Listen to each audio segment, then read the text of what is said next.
one thing that you said, I think it was on a Comedy Hype interview, you said this entertainment business was built on Black people's backs, Mm-hmm.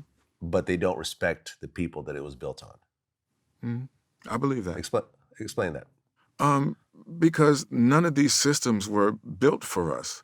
All of these systems are built to service you. So the things that we do are only meant to service. And so you don't really honor the cook for what he made. You like the food. You know, the maid, you don't honor her for cleaning your house. You just like the fact that your house is clean.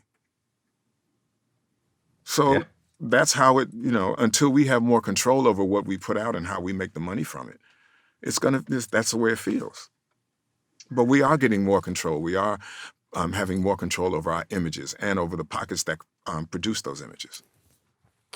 Well, right. I mean, because people really have to understand. I mean, in 2020, you could create a YouTube channel like Vlad TV and have millions of people watching it every day. You could have a Facebook page with millions of followers. You could have YouTube. You could go to Snapchat. You can go to TikTok.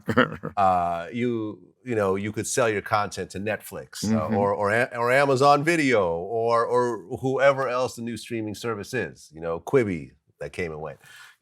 People got paid off of that, for a short period of time. There's no more Quibi? There's no more Quibi? Quibi's going away. Rest in peace, Quibi. Pour out a little liquor for Quibi.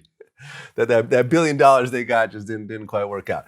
But I think just to be fair, during the 90s when you were doing this, there really was no independent anything. You either hooked up with the major networks or you just did local theater. Yeah. Pretty much. There was no really in between. Right. So your hands are kind of tied having to work with these networks on their terms. Well, for me, it was a little different because I do more than one thing. So when the film and television stuff stopped, and then I went to theater and I went to voiceover work. So I continued to work. I just wasn't working in that medium. Well, Friends, that you could say was based off of Living Single. Could you say that? I think you could say that. Went on to be, one of the biggest sitcoms ever on television. Mm-hmm. Where would it rate? Let me see. Biggest, let's just Google it. Biggest sitcoms ever. Seinfeld, Friends. Let me see. The biggest sitcom of all time. Seinfeld is number one. Mm-hmm. See, the problem is everyone's putting in the best sitcoms. I don't really care about that. I care about what rating-wise, what was the number one? Ratings. Yeah. I would say you could put Friends in the top 5 or top 10 of all so. Time. I would think so. Yeah. Well, at one point, not too long ago, David Schwimmer, one of the stars from Friends, had some interesting comments. He said, maybe there should be an all-Black Friends or an all-Asian Friends. At which point, your co-star, Erika Alexander, said, hey, David Schwimmer, are you seriously telling me you've never heard of Living Single? We invented the template. You're welcome, bro. Yes, exactly. And he responded, he said, hi, Erika. As you know, I was asked recently in an interview for The Guardian how I felt for the 1,000th time about a reboot of Friends, immediately following a conversation about diversity on the show. Because there were no Black people on that show, right? In New York, there are no... In New York. The cast itself, I'll be honest, I never watched Friends. Friends was never my show. Let me just put that out there. I know the main cast was all white. Were any of the guest stars at all Black at all, or not so much? I think, what's his name? Taye Diggs came on for a minute, I think. But I'm not sure who else after that. Yep. I'd have to look it up.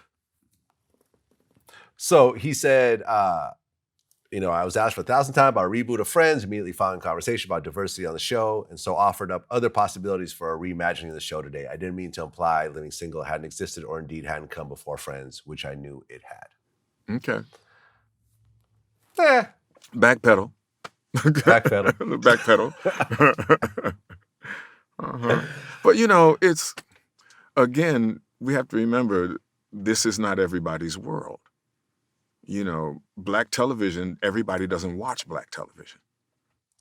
Oh, I think, I'll be honest though, during that time, I don't feel like Living Single was seen as a black show. That's good. Just like the Cosby Show or Different World were seen as black shows. They really, I felt, were just universally. But understand, they thought they were black shows. The powers Okay. that be, everybody, that it was a black show.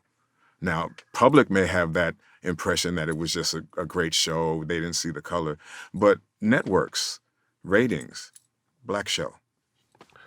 Well, I mean, I'm looking it up. The first season of Living Single had a 9.3 million viewers.